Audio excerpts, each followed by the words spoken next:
Hello and welcome to the SBP Podcast episode 50. You're listening to the voice of mobile film, and I'm your host, Susie Botello. Hey, if you're a creator, then you're in luck. Our guest is the founder of BlackBox.global, Pat McGowan. He is offering the creators of the world a way to create a revenue stream with his innovative service.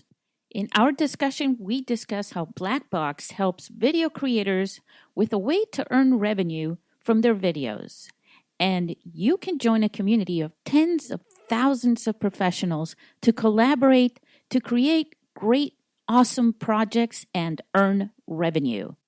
BlackBox is a second-year sponsor of the International Mobile Film Festival in San Diego. If you're shooting high-quality videos with your smartphone, then you'll want to hear about BlackBox. Now let's go to Canada and talk with Pat.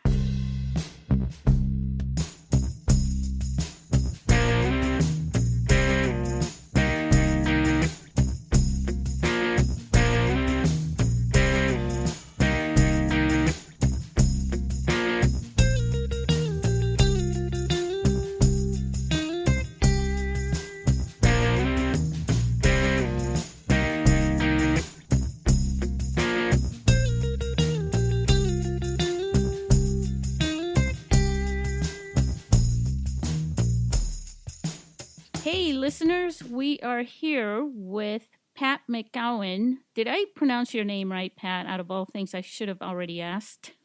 I think that's close enough. Yeah, it's McGowan. McGowan, like yeah. MacGyver of the... Kind of. Yeah. In a way. Always getting out of scrapes, always getting out of trouble. To our listeners, Pat is in Canada. In right now, is it snowing over there? It's not. However, we're going to have a big snowfall tomorrow, and I live in a city called Ottawa, which is the capital of Canada. For those that don't know that, and it's a winter playground up here, but it is cold. Wow. Well, we were talking about bears, and and all sorts of grisly things. Now I'm getting really corny here. Oh boy. But Pat is actually the founder of BlackBox.global. So if you get a chance, go to that website and see what he does. He's going to share what he does with you. Pat, I was looking at your website just to gather a few little things that it said on there. But before I go there and share that with everyone, I just want to share with all our listeners that Pat is a big supporter of the film festival here in San Diego. From Canada to San Diego, Pat is sponsoring the film festival for the second year. And we just, first of all, from all the listeners who are aspiring filmmakers, thank you for doing that, for supporting the mobile film industry. Well, it's my pleasure. Pat has, your business is actually a little bit related or kind of related to what we do, because you are helping people realize their dreams through video and film as well, right? Absolutely. Yeah. We are all about creators having better lives. That's our number one goal. So on your website, it says BlackBox is a global platform that helps creators tap into the massive demand for video content and make steady passive revenue. Revenue always sounds good to artists and filmmakers and all that. And one of the things that I do want to mention to our listeners, you also come from that world because, and actually let's do that now. Let's share with our listeners a little bit about who Pat is and your background. Oh, okay. Well, I'm going to try to keep it short, but basically I come from a background where I had kind of two sides to me. I had the artistic side, predominantly in music when I was younger. but I was also a photographer when I was a young kid, and I had an old camera with the bellows on it and everything, and actually did some photography courses. And I've always liked the visual medium, and I've always liked music a lot. And then I had my kind of academic side, so those two were always battling each other. And I ended up quitting pre-meds actually to go join a band in my late teens, early 20s, and that started my artistic life. And I've been blessed because, in fact, I've been able to make a living and raise my family through my artistic side, my business side. So it's just been fantastic.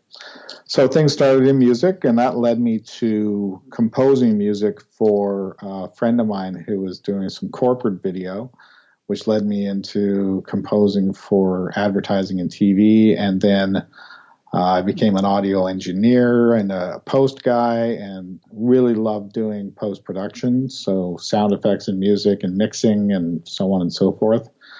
And the thing that I really liked doing was dialogue, actually. So doing dialogue replacement for feature films and TV shows. I don't know why I liked that so much, but I really enjoyed it. And like actually replacing the dialogue, which hopefully some of your filmmakers will have the experience of doing that level of post-production. And then that led me into picture, which drew me into cinematography and camera and gear and all that. And I became a producer and a director, and I did everything. I've written, I've shot, edited, produced, and directed. I think I said that already. So, anyways, it was a wonderful career, and you couldn't have really wanted anything better.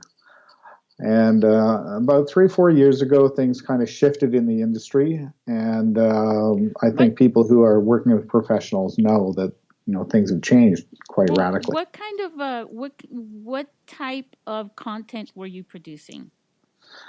We did some TV. We did some service work for indie film, service work for Netflix stuff, that level of quantity. A lot of documentary work, even some pure corporate, training stuff, whatever. Basically anything that paid was fine. And you apply your craft to whatever level you're working at. And if you're applying your craft and trying to improve and take pride in your work, then it doesn't really matter whether you're doing advertising work or feature films or whatever. It's all good work. Yeah. Well, and then you were going.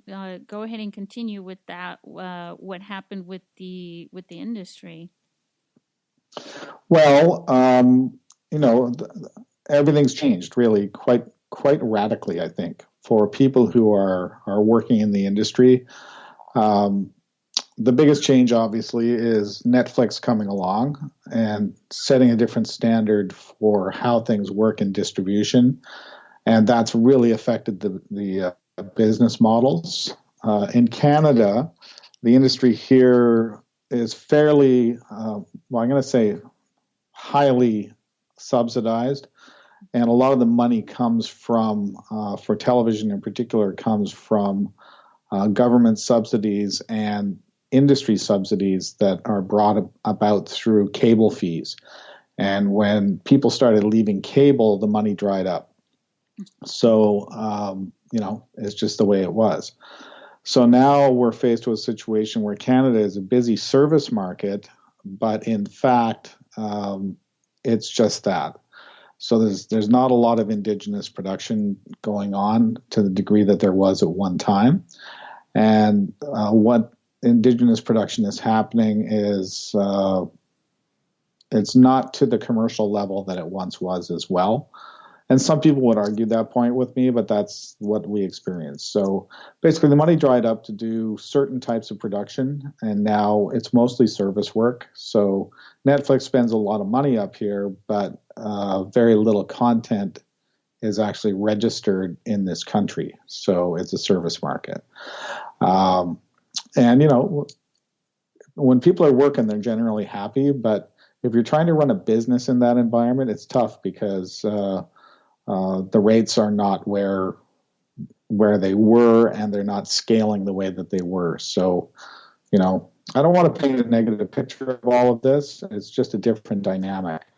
And then, other things happen where in the commercial market and the advertising market, things changed because access to the tools that we needed to do our work became the barriers to entry really dropped. So agencies started internalizing the work that production companies used to do. And so some of the work dried up there. And then there was a government shift up here, and the government work really dried up. So all of those just led me to a conclusion that I didn't want to be what I term as commodified labor.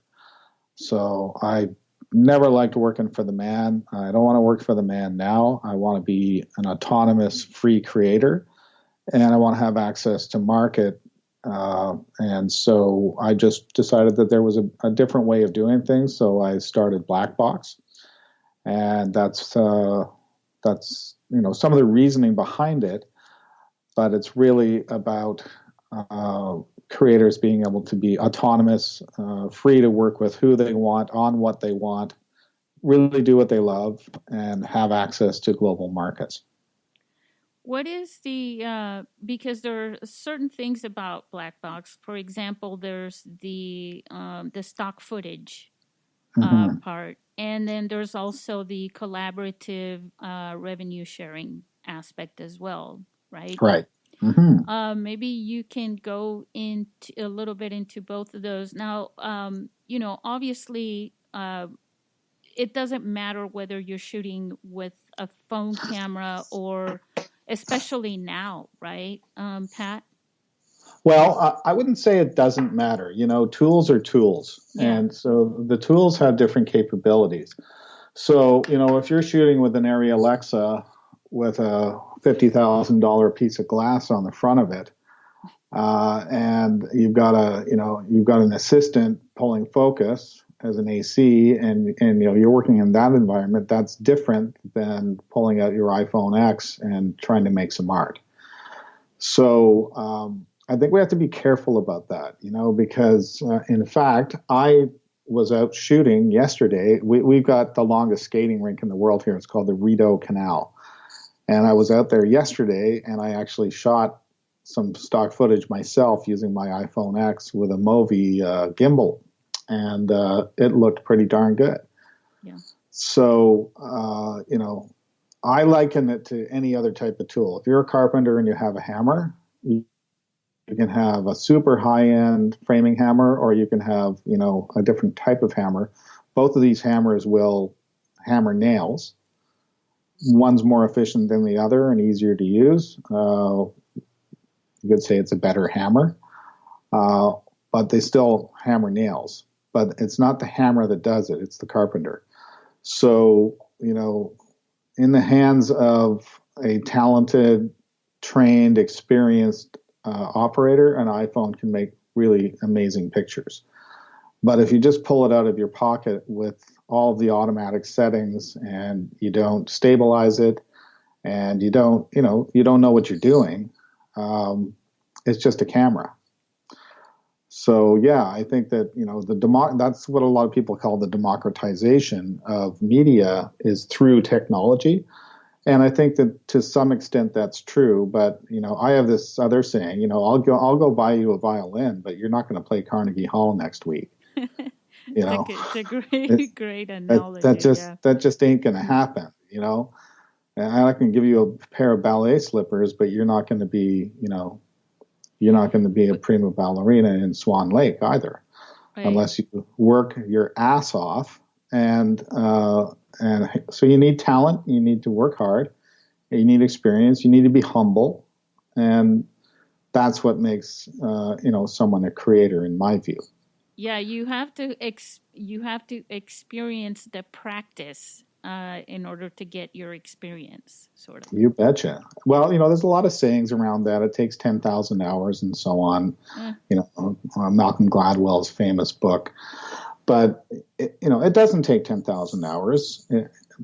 If you want to be Tiger Woods or Wayne Gretzky or Zuckerman or whatever, yeah, sure. That's what 10,000 hours get you. Then you're a master.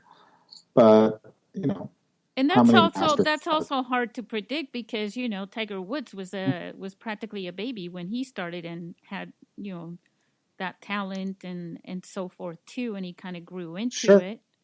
Well, he had his 10,000 hours in before his 10th birthday. Right. True. So that's just the way it goes. He was trained to do that. So yeah, I mean, art knows no bounds, and we all know, and any of us that work in the industry or anybody that aspire to the industry, I mean, there's one thing that you really need to do, and that you got to know what good is, and you got to know what great is, and you got to know where you fit in that. And a tool, buying a camera does not make you a cinematographer. It just doesn't, and it won't.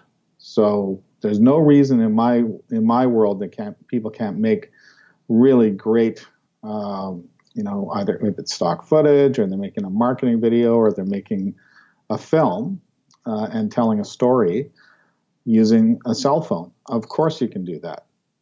And that's actually part of my message to people, which is going to be a little different at this point with what your service does, which is there are a lot of people, I see comments all the time about this. I just got my iPhone, I just got my gimbal, I'm ready to rumble, that kind of a thing. It's like, I'm ready to make a movie now. It's like, well, I don't know that you can make a movie with just those two things. No. I think you need. Definitely not. Start out with your story first. Yeah. And you have that vision, you have that end goal, and now you're working towards that. But on the flip side, with your service, people can get out, pay attention to what they're doing, learn how to get like say wide shots and how to whatever it is, depending on their topic, and do the very best that they can. And then they can actually, once they shot that, whether they're using an iPhone or whether they're using, a Red Cam or whether they're using an Android, so people don't think I'm all about iPhones, and whatever it is, and they upload it to your service, right? And start possibly making some profit, right? Right, exactly. Yes, and that's quite true. So, I mean, what we're really talking about is quality, right? So, in the stock footage world, buyers don't go to these agency sites to buy a video where someone whipped out their camera and took a shot on their vacation. That's just not what they're there for. So, when we started the service and we let it be known that we were accepting cell phone footage, to be honest, we were inundated with a lot of very poor footage. And some of that's still going on today, but we put some measures in place to make sure that doesn't get through. So, people are learning to respect the art form and make sure that the tools don't kind of dominate their thinking. So, and we have to be careful about that, because the other thing is that, we don't know if we've got a future Steven Spielberg on our hands. Oh, I can tell you that's exactly, right? Running a film festival like this, that's exactly my thing too. When people are asking, I was just making a comment to somebody. Tell. I'm supporting the filmmaker, not necessarily their film. Right. So, the democratization of media is really what we're talking about. And really, that's just accessibility of tools, which means that the tools are available to more people. It's like handing out musical instruments to kids who wouldn't have necessarily had access. I mean, and so when people have access to storytelling tools, visual storytelling tools, and they tell stories, and those stories are compelling, and the images are compelling, and they make people feel things, because that's what film is all about. Film makes you think and makes you feel. Yeah. And you can learn, or you can experience an emotion, or you can get a thrill, or you can just be passing the time. But, that's the magic of our medium. Yeah. And yes, you can do it with a cell phone. There's no question about it. So we're really happy to support the festival, because, like I said, we may be supporting some real greatness, or we may be just supporting some stories that weren't going to get told any other way, and that are good stories. So, I'm all for it. It's an incentive, to be honest with you. Like, when I first had this idea, it was like, well, how do I get people to do this? And it's like, if I have a film festival, which is a competition, really, then now you're really incentivizing, or I don't even know if I pronounced that right, but giving the incentive to people to even try it out. Well, no question. And it's like anything else. I mean, like I said, I grew up in the music business. And so, greatness did not come out of, this highly structured approach with only the best instruments, right? So, you started playing music on a crummy instrument because you couldn't afford a good instrument. And then if you showed promise, you would somehow get a good instrument, and then you could be brought into that world. So, as far as I'm concerned, there's no reason for people to have these, how should I put this, preconceived notions about the tools that people are using. They're just tools. Yeah. And we're really about creating an art form, or, good communications. I mean, I believe, by the way, I'm going to skip way ahead here, but I believe that creators are very special people. And one of the things that drives me is that I know creators. I just got off the phone with a fellow today who lives way down in Austin, Texas, and within 5 minutes, you're talking to your people, right? Yeah. And I talk to people all over the world. BlackBox is global. That's why it's blackbox.global. We have 35,000 creators using our platform now from all over the world. And everybody really shares some common characteristics. And, I'm not being idealistic when I say this. This is true. Mm-hmm. First of all, they're generally sensitive, talented, artistic, hopeful people. They're hard workers. They are generally kind, generous, super hardworking, and collaborative. So that's a pretty special human being there. You are very correct, and I've said this many times. People in our industry and the artists that create are a very special people. Very special. I believe we are. Yeah. I believe we are. And we've never been given the opportunity to truly be that as a group. Mm-hmm. So our aspirations at BlackBox are to be that digital platform, that meeting place, that crucible, that environment where you can actually be that and collaborate with other people, make art, and be able to take care of your family. But even more than that, I believe that collectively we're going to bring stories and information to the world that can actually help with some pretty big problems. Mm-hmm. Because I don't see, and I know a lot of people are going to think I sound crazy when I say this, but I believe that creators, given the right forum and environment and situation, may be the driving force behind solving big problems like climate change.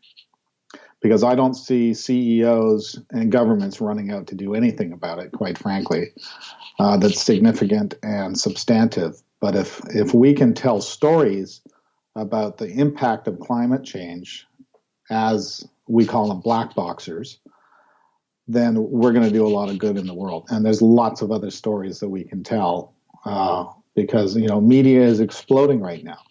people just want to watch TV and watch movies and watch YouTube and watch. And for the most part, what they're watching is, it's pretty fluffy entertainment. And but there's also a way for creators to tell, some important stories and to have an effect on the way that people think. Well, you said it earlier about feeling, and people are yearning to feel something. There's a lot around us with everything that we're consuming, which is, the plastic, right? And they want to feel something real. And that's where also that yearning to me, right? And I was just saying this in my last podcast. I was just sharing that concept of the power of the story and how powerful that can be, and why you see some of the most powerful people in the world know this. And everybody else is sort of in their own world consuming, and they're not really realizing we're all storytellers, right? And we all have a right to share stories and to feel something and to empower ourselves through storytelling. I agree. And there are a lot of great stories being told. So I'm not saying that I'm super cynical and I think that storytelling has been stripped out of the human condition. Quite the contrary. We have probably more storytelling going on today. However, I do think that, to some degree, storytelling got stripped of some of its magic through business imperatives. So, it's almost like it needs to be a little more grassroots again. And I think that the emergence of the ability for people to work on tools is part of that.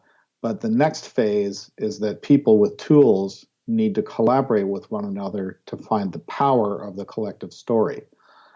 And I think that that's something that has yet to happen. And I hope we're able to bring our approach, our platform, and our technology to help people come together to collaborate on. And it's not, it's not like, hey, let's sit around the fire and sing Kumbaya. That's not what I'm saying. Why not? Well, we can, but you can't eat that. Right. So, if you want to be a storyteller and you want to be able to express yourself and develop and make a living at this, you got to make money. So, we're very, very focused on that. We're very focused on access to market and collaborative revenue sharing on product that people own.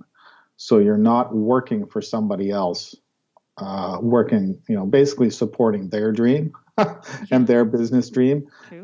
What our platform does is it allows everybody to share the dream and to benefit from the financial reward of that dream by accessing global markets. So just coming full circle, because you asked me kind of what BlackBox is all about. So there's a couple of core things that we do. So the first thing we do is we will get content to global markets for creators. And so right now, and just to frame things up, the company's been around for a couple of years, but the first year and a half was really market trials. We were small. We had fewer than 1,000 members. We wanted to make sure this thing worked and worked perfectly because people are entrusting us with their content and their revenue. So it had to be right. So we went through an extended period of testing and really making sure that this made sense. And the first market that really made sense for us to do that in was the stock footage market, because of the nature of the marketplace, because of the type of business environment that it has, which was well suited to our approach, and also because the transactions were small. So we need to test our system at scale where we had a lot of transactions going. And so we developed that, and then we were lucky enough to get the attention of a prominent YouTuber, Chris Howe, who did a video with us and for us. And I was in that video. And I hate being on camera. I like being behind the camera, but I was on camera for that. And he was wonderful to work with. And, the next thing you know, we had a bit of a viral hit with that video amongst the filmmaking community and the aspirational filmmaking community, which is really important. So the next thing you know, we grew super fast. So we went from 1,000 members to 35,000 members in less than 8 months, which is phenomenal. And I'm so grateful for all of that. But, that level of success does bring challenges. And so we're dealing with those challenges, which meant we were a little slower to go to our next ambition. Because we're not a stock footage company. We're a creator company. Actually, we call ourselves a creator empowerment community, our creator empowerment ecosystem. Because our two tools are basically what we call go-to-market. So upload to us and we will get you to the widest possible markets as possible. And then the second piece is the revenue sharing piece. So it's collaboration and revenue sharing. We call it FOIP, FOIPP, which stands for Fractional Ownership of Intellectual Property and Payments. Oh, no wonder that's an acronym. Yeah, exactly. So it kind of has to be. Yeah. And that's really designed to say, look, 5 people want to work on something, they can co-own it, commensurate with their pro rata, depending on their contribution. And that's kind of like where the future is, I think. Great. I'm glad you think that, because I certainly think that. I have this other term for it, so the geeky people will like this. I call it egalitarian micro-capitalism. And so egalitarian means that it's all-inclusive. Micro means that it's at a small level. You don't have to be $1 billion company to play, or $1 million company. You can just be an individual to play, but you can be a capitalist within this. So you have the autonomy and the freedom to navigate in the marketplace and collaborate with who you choose and work on what you want. So basically, it's about freedom. And creators need to be free. Yes. Creators do not function well in a non-free environment, where they're constrained, or when they're worried, and and they're working for the man and it's not good. And I'm not saying that everybody in the business right now is the man. They're not. I mean, everybody who's working in this industry is they're like us. They're creators too. However, the way that the business has evolved, we have to be careful, because I personally, and I don't know whether your listeners would resonate with this or this resonates with your listeners, but I personally, just me, I do not want to work for a huge digital platform like anyone that you could name. I don't want to work for those platforms. It's just not what I want to do. I want to work for Pat. It's something I've said before too about working. Even though I love all filmmakers, and I'll go to crew anywhere, and they're, like I said, they're very special people. Absolutely. But I would not want to work in a Hollywood setting I'd rather work for the individual film, market. Right. And so now, so the two of us now have a place we can live, right? Yeah. It was really hard to live in that world. Indie film or flashlight films or whatever, they just weren't. You better have a spouse with a steady day gig. Yeah. If you're going to be doing that, right? And like I said, I've always been able to make a living in this industry because it's never bothered me what format I work on particularly. Yeah. I love the process. I love the work. I love the people. But what I hated most is when you were working for somebody else's benefit in an unequal way. In other words, you felt that you might be taken advantage of in some way. And so, this isn't a, screw the man thing or anything like that. Not at all. There's a place for lots. It's a big market and there's a lot out there, and we're not looking to, it's not a revolution. It's an opportunity for people who feel the same way to actually do things differently. And that's what we've invented, and that's what we built. Well, so our next it's move, like the art, when people would go and work, business owners are looking for a graphics designer and they're thinking art, and they go and they hire a graphic designer, and they barely will pay them because it appears that they're doing art, which is they're thinking about when they were kids drawing with crayons. Oh, they're enjoying that, so we don't need to pay them so much. And it's very disrespectful to the art industry. But I think more and more people are catching on to that. Well, I think the other thing is that, hey, that's great when you're 19 or 25, right? Right. But when you get a little bit older, you have responsibilities. You're going to have kids. You might get married, depending on whether you get married or not. You might want to buy a home, and you might want to take vacations, and you might want to buy groceries. Right. So here's the thing, right? Like, you can't do that on exposure and awards. A lot of people say it's good exposure, and I'm like, well, you can die of exposure. So you got to be careful. You got to be careful, right? This is it's a business, and so if you're participating in a business, then what we want to do is create an opportunity for you actually to participate in the business as a respected player. I mean, I know a little bit about business as well through my work, actually. So, there's this one business dynamic. It's called supply chain.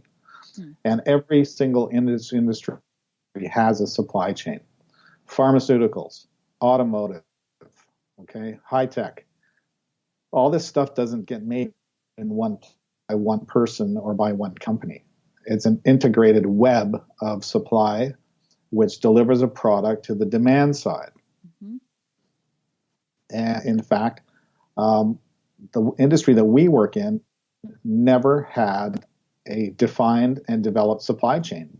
Nobody really considered supply chain when they were working on making these products, right? And really, a movie is a product, a TV show.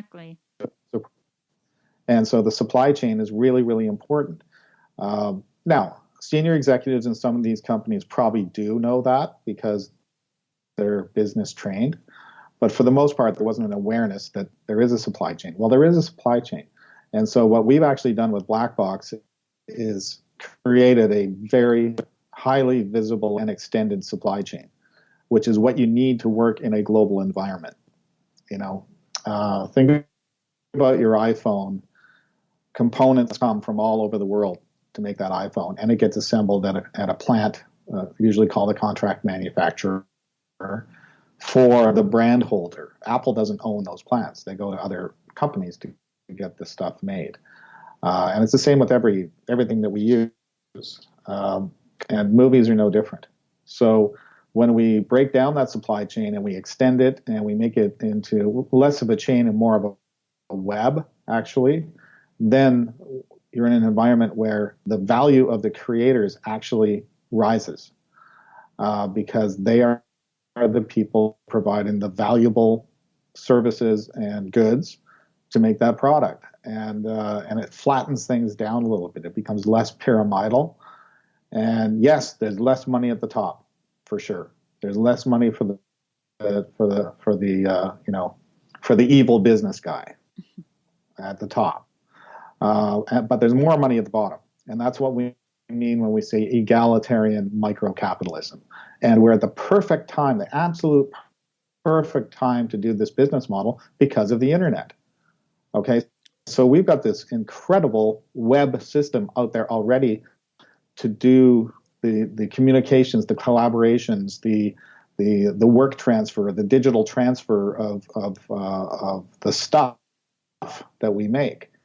And we've already proven this. Okay, so in the case of what we're doing now and what we're about to get into, which is just bigger projects. So stock footage is just like a little micro media. It's like a little tiny piece of media that's a building block for other things. So when we look at that, we say, okay, Susie really loves to edit, okay? And Pat really loves to shoot. So Pat and Susie lives in San Diego, and Pat lives in Ottawa, Canada. And we met on BlackBox, and we decided that we were going to collaborate on making some footage. So Pat goes out and shoots and comes home and transfers to Susie the raw files, either on a hard drive or through a file server, transfer, cloud-based. And Susie transforms that raw footage into the product. Or Susie actually just edits, and Susie just puts the clips, and then the clips come back, and somebody else, maybe John, who lives in, let's say John lives in Paris, and now he can actually apply the metadata, which is all of the tagging and the keywords and the descriptions and so on, to add more value to that content. So now we've got 3 people who have contributed to the content. And let's take it even further and say that there was an actor or a model involved, maybe an actress. So maybe her name's Annie. So Annie came and gave her talent and her image, and Pat shot it, and Susie edited it, and John did the metadata, and now we've got a 4-way collaboration going, okay? Yeah. And now everybody owns a piece of that content. So within BlackBox, we know who owns what, we track it, and when money comes in, your percentage automatically gets accrued to your account and paid to you. So that's the real magic of it. Now, all you have to do to look at a wider application of this is say, okay, we're going to make a web series, and we're going to have a supply chain of 15 people. Shooters and actors, writer, director, producer, production manager, editor, graphic artist, motion graphics person, someone scoring it and doing the audio post-production, and maybe someone who's a marketer. You can bring that person in. So what we're doing is we're taking that value chain and we're actually turning it into a value web where everybody co-owns their piece of this thing, and the money gets divided when the money comes. So is this concept a little bit like blockchain in a way too? Well, blockchain is just a tool for tracking and tracing, right? And it's a very good one. And absolutely, we are working on blockchain technology to implement into our supply chain, right? So the right people get part of it. Credit. Exactly. Yeah. And now here's a really so extend that out again to a feature film where 400 people work on the movie. Okay. Awesome. So the only trick here, right? The only trick is a lot of it is in kind. Okay. So there's no paycheck, right? Yeah. You get paid when the money comes later. So there's a delay in getting the money. And that's something that's hard for a lot of people to accept. They say, I want to get paid now. But there's enough people to do it this way. And you see, once you get to sustainability, then you're free.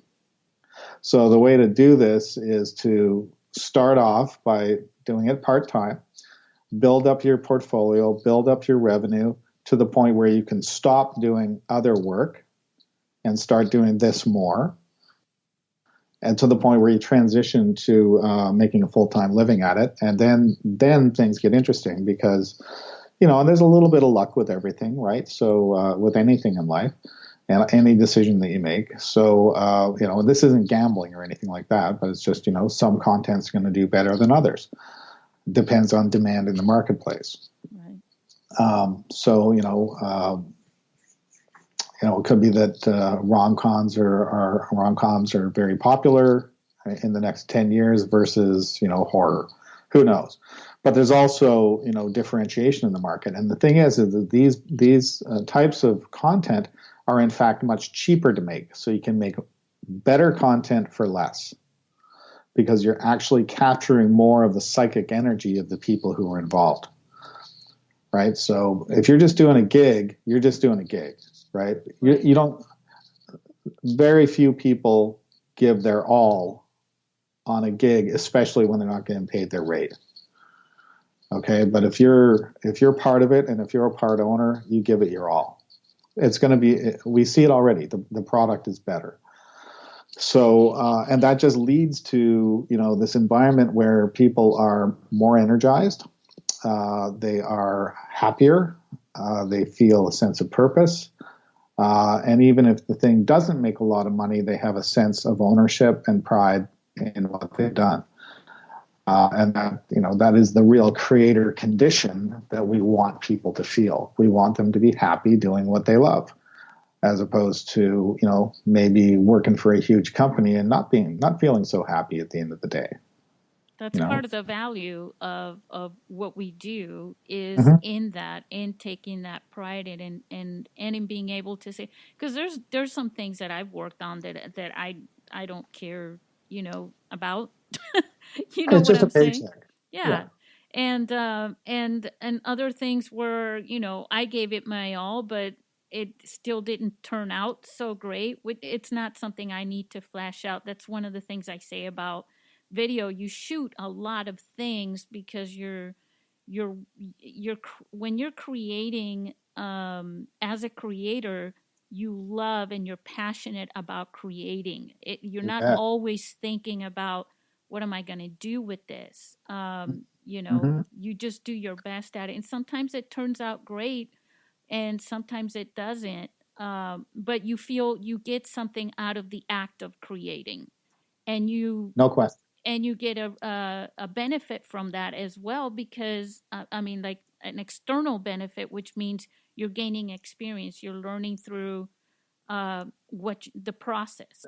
It's really the bottom line is this: we're dreamers and we're schemers, and none of us wanted to work a 9-to-5 gig, and so we need to be able to be what we are.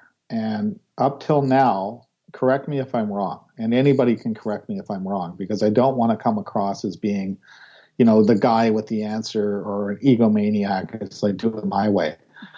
I'm just a creator who really realized that I wanted to be different, and I wanted to live differently than I had been living, working kind of in that that gig life, and because it had become work, and that's not how it started. So there's this whole thing in psychology called primary and secondary rewards, and the thing is that if your primary reward is love of craft and love of the work, and your secondary reward is getting paid, well, at some point, your secondary reward and primary rewards will switch. And then, the primary reward becomes the money and the secondary reward is satisfaction. Well, we think we can even that out, right? Through our business model. So that, there's, I started talking about this, what our primary and secondary and tertiary aspects of the business were. And I just see it as kind of three things. The first thing is the business tools. So we've got our go-to-market and we've got FOIP.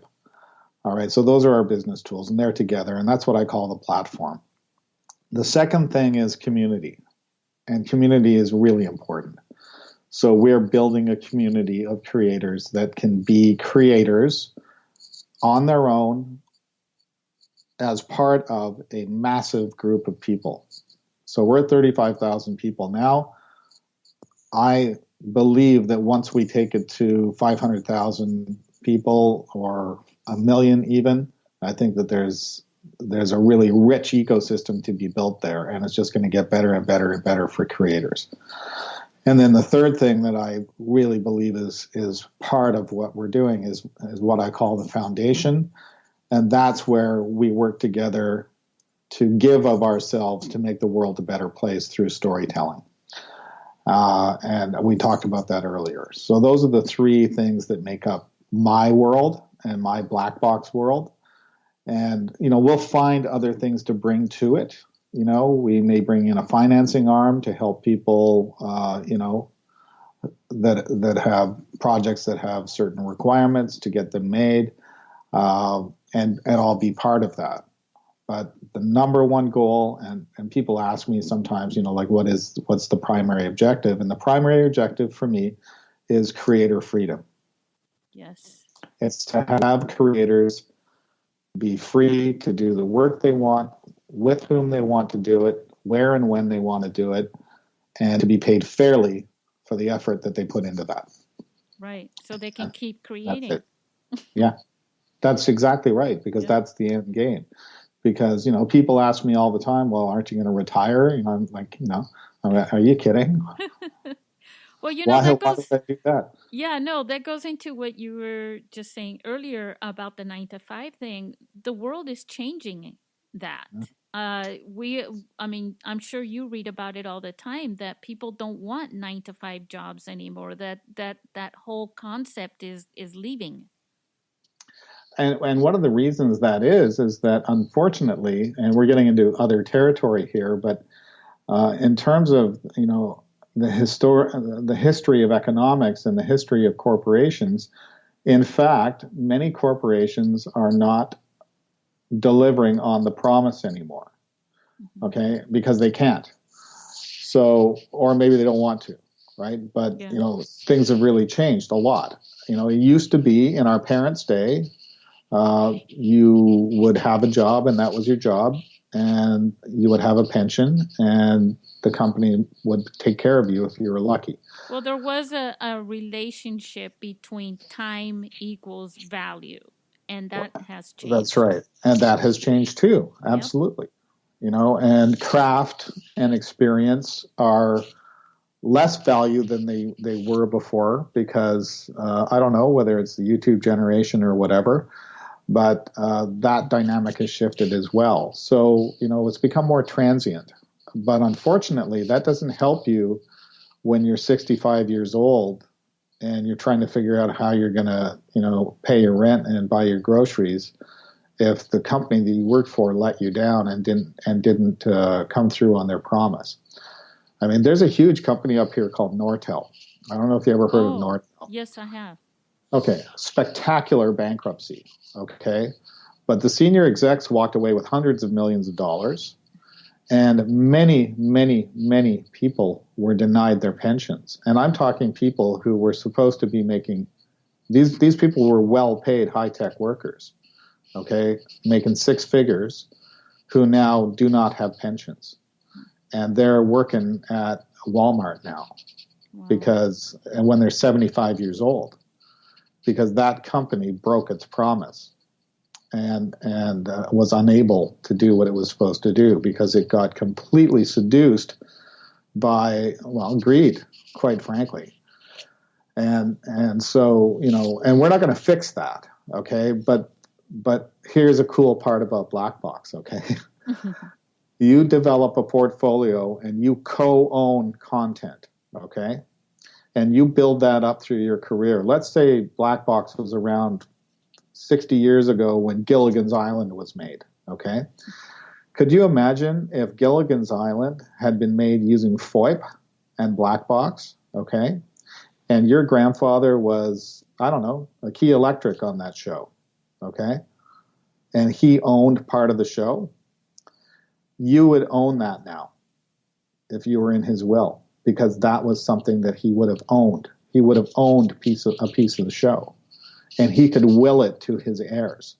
And any of the rights that delivered money would be co-owned by the owners, and you would be getting paid royalties right now for Gilligan's Island, for the show that he worked on 50 or 60 years ago. And you and I both know that stories will never go away. They were here before we were here, and they will continue to be after we're gone, too.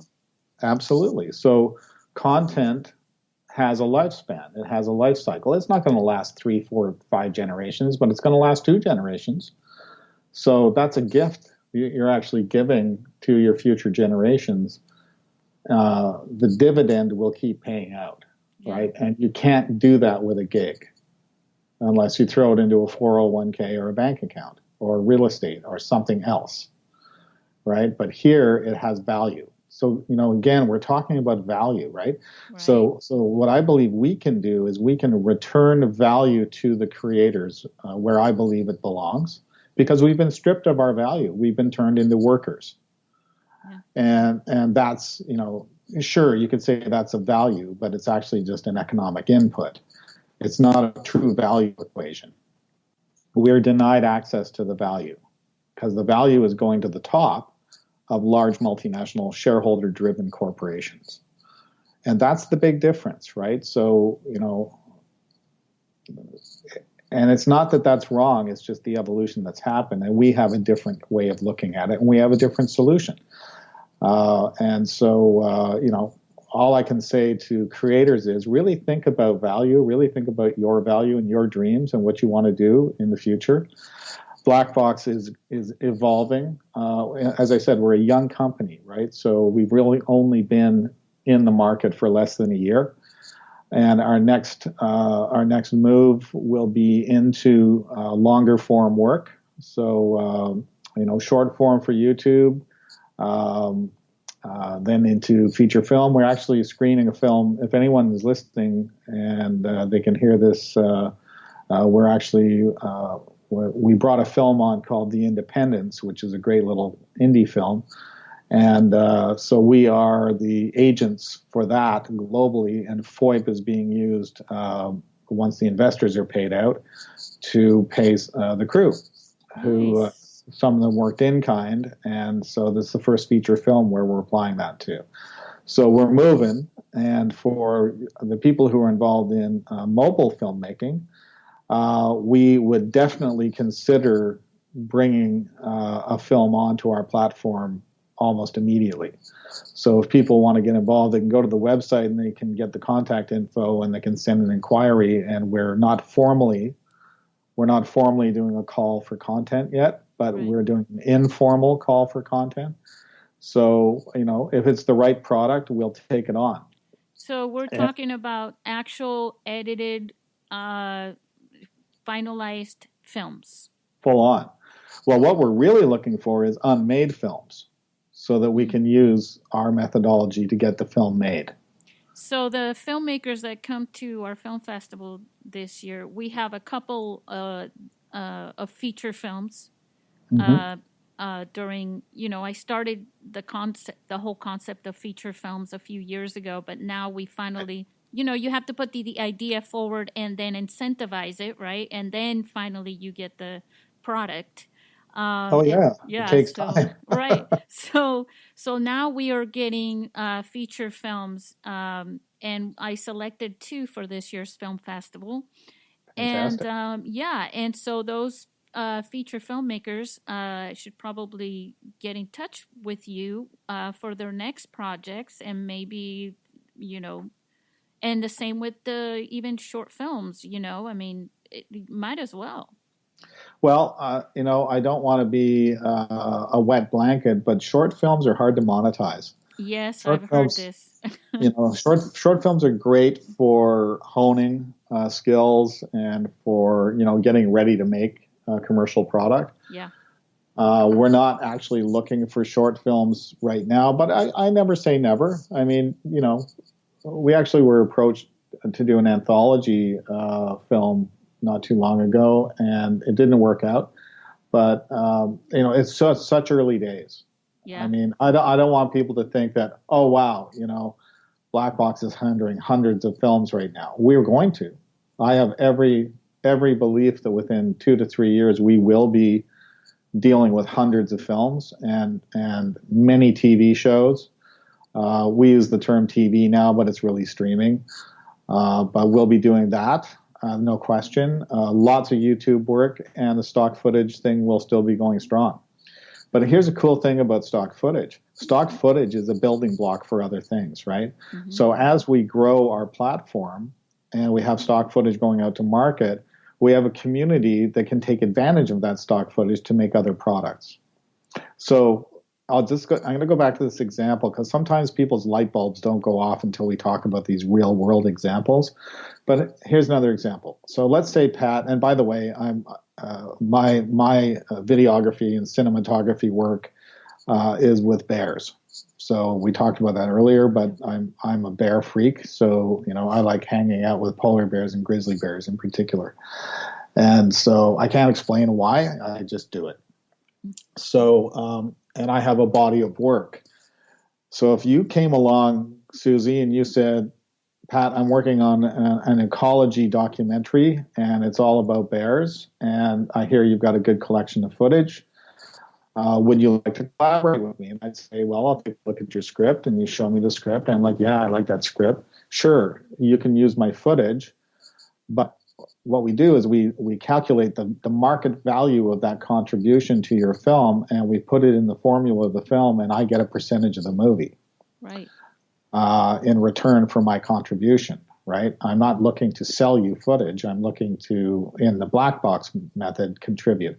And then so you just take the same people. You say, okay, well, we need a narrator, so let's see if Kiefer Sutherland wants to do this as a in-kind, as a BlackBox participant, and let's get someone to score it, and let's get someone to edit it, and next thing you know, we've got a full-on Academy Award production level documentary made by high-end people doing high-end work. And there's plenty of room for people who are less experienced to work on it. And we don't call them interns, okay? We would call them junior partners. Cool. Right? So the interns are paid later, same as everybody else. Right? So again, there's no using of people here. There's no, oh, I don't have the budget, I can't pay you. There is no budget. Right. So yeah, everybody. And that happens too, where people say they don't have the budget today, but then once it's finished, they end up with a lot of money, but they don't go back to those people when they said that and say, you know what, that changed. Here's some more, Well, that's called a deferral. Yeah. And anybody who's anybody in the industry knows that no one gets paid on deferrals. Right. I don't know anybody. Do you know anybody that's ever been paid on a deferral? I don't. Nope. Personally. And I know some Hollywood actors, and when we talk, I was out for dinner with a fairly prominent actor in Hollywood not too long ago, and I said, you ever been paid on a deferral? He just starts laughing. He says, no one gets paid on deferrals. It's a joke. Yeah. Because there's no contract, right? And so what BlackBox is a tacit contract. It's part of the ecosystem.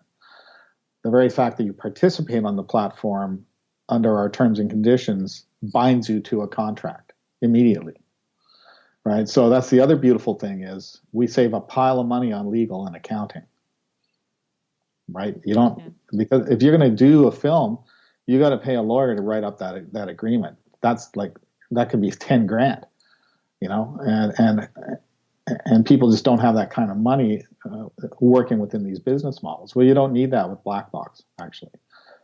The agreements are part of the platform. It's like, when you sign your user agreement with Apple. That's actually very valuable because we were just talking about the artists and how people, a lot of people take advantage of artists. They make money on the product that they create, and then they own it and they keep it and continue to make money. There are horror stories. Yes. But in this sense is the part of the problem with that is that most artists don't have, there's the right brain and the left brain and all that. Most artists don't have that capability of handling that aspect of it. So you guys take care of that for them. That's awesome. Yeah, we do everything that you hate or are not good at. Right? And that's part of it is to say, look, that's absolutely true. Left brain, right brain. And so I'm either lucky or I'm cursed because I'm 50-50. I'm really, I can do both. I can sit in the boardroom and hang out with business guys all day long and I actually like it, or I can be on set all day long and I like that. Right. Yeah. So I'm lucky in that perspective. So in fact, I like what you're saying though. It's like BlackBox is, which one is which, by the way? Is right brain is logical? No, right brain is artistic and left brain is logical. I don't know, but I'm 30-30, I figured. Well, there you go. So, so we just see ourselves as being that side of the brain for you, right? Yep. And it's going great. I mean, we're having a blast, and actually, I am so energized. And I've been in the business a long time, and I haven't been this energized for a long time.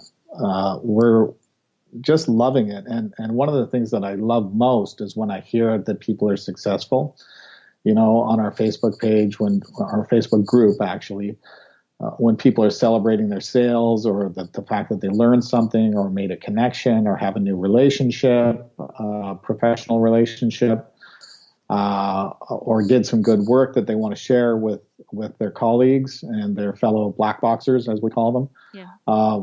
It's a really cool feeling. It's just a remarkable feeling to know that somebody had a great day because of our business idea. And it's just getting better. It's just getting better. Yeah, I've been feeling that, especially right now as people are energized. I'm getting emails from the filmmakers or coming to the film festival. There's a couple of them. One of them is coming from Morocco. The other one's coming from Italy.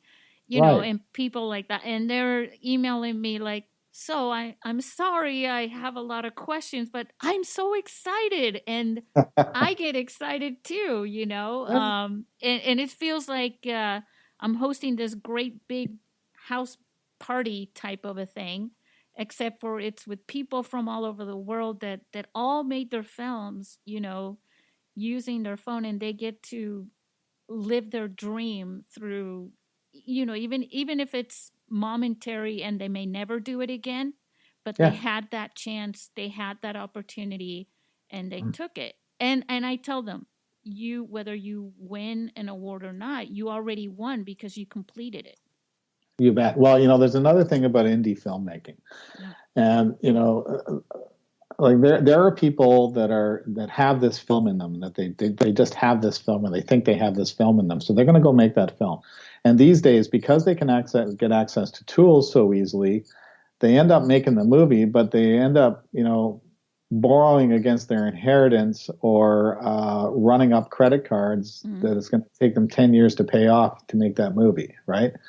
Well, with BlackBox, you don't have to do any of that. So you don't have to make a credit card movie. you don't have to lose your house. You don't have to sell your house or. No, you don't. It's shared risk, right? So that's the other thing. We actually sprinkle risk. We share risk. So those people that you're asking to come out on the weekend to shoot those 2 scenes, right? And you don't have to bring your cousin to hold the boom anymore because they're going to do a crappy job. You can actually bring a real sound person, and it's going to make a better movie. And you can actually have good secondary actors, supporting actors who can actually act, right? As opposed to somebody, your aunt that you threw in there or whatever. That may work okay on a short film, but not on a feature. Well, no, it won't. And so people are making credit card movies that are not up to snuff. Yeah. And that's tragic. Hey, they're going for the dream, and that's totally okay. Dreams are dreams, and you should do them. But there's there's kind of a different class of filmmaker there too, that, if you do capture the talent, they will elevate and they'll go to the next level. And they can do it. I have this saying. I actually wanted to tell you this saying. You know how people always say that content is king, right? A lot of people like to say that. Well, I don't believe that. Okay, I don't believe that content is king. I believe distribution is king, and always has been, and always will be. But content creators are the kingdom. Okay, so is there a king without a kingdom? I don't think so. That's interesting. It's like storytelling, and I'm always saying, it's a keyword, and I use it. But what I really like to say is story sharing. Yeah. Because especially with the world that we're living, the online world and everything, so you're sharing your story, because otherwise you're just dictating, and you're talking to a wall. Right. So within the construct that I'm talking about, and it's very similar, what we're saying is there's a place for the story sharers to be, right? And the story sharers are, in my construct, the kingdom.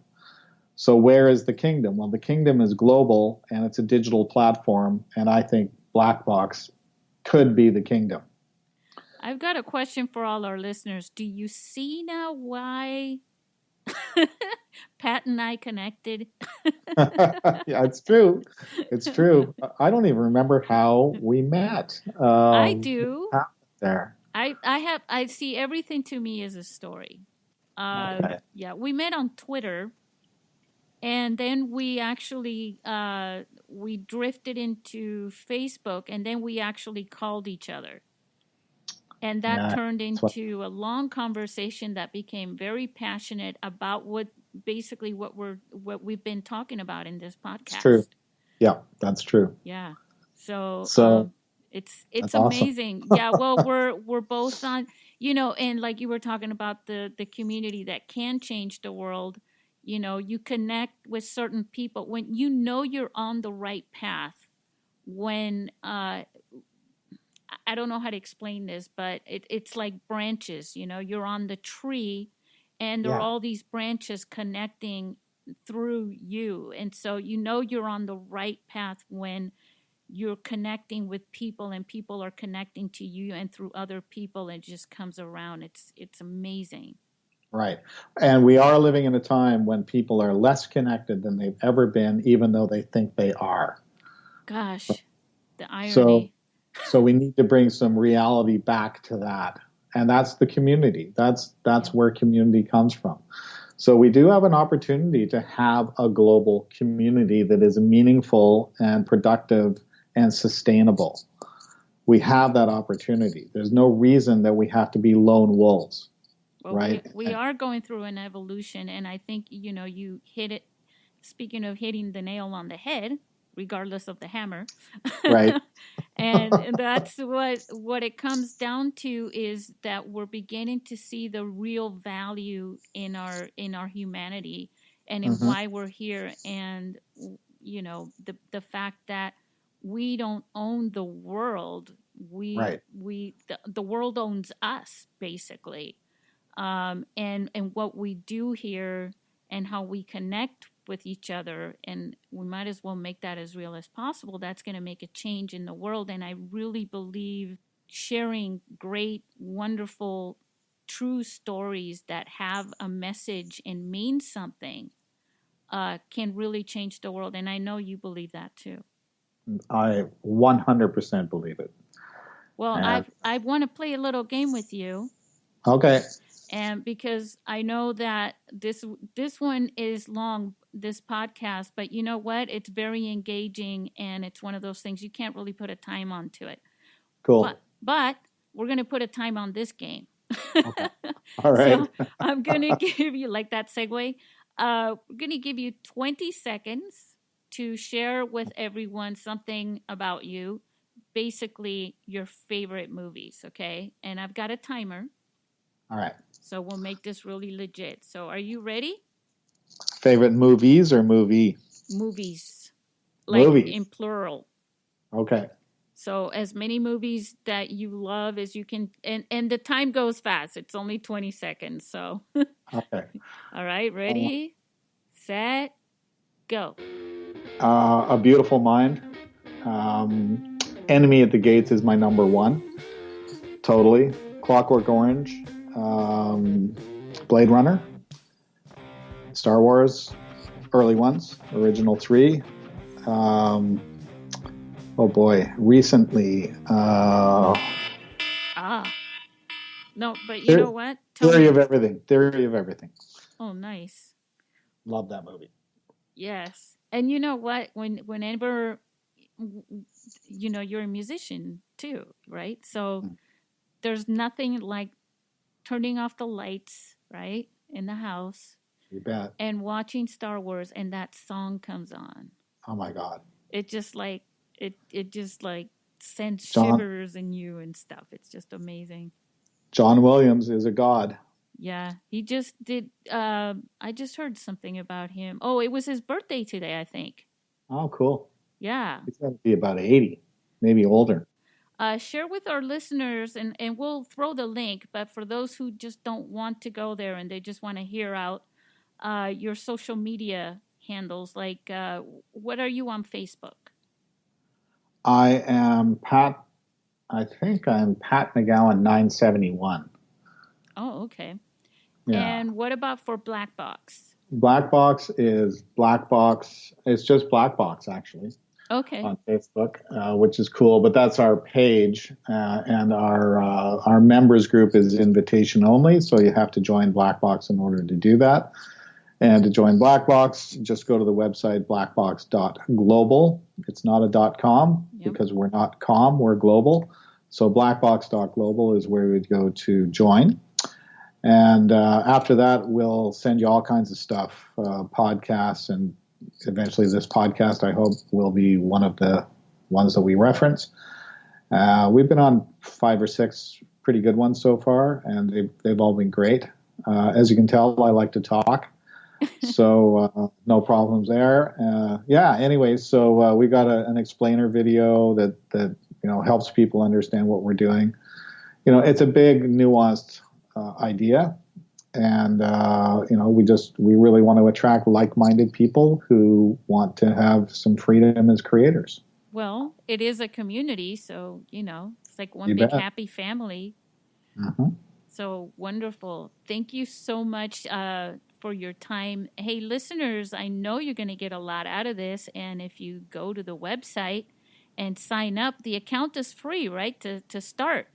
Yep, that's right. So sign up and start making some money and put some, you don't have to put 10,000 hours into it.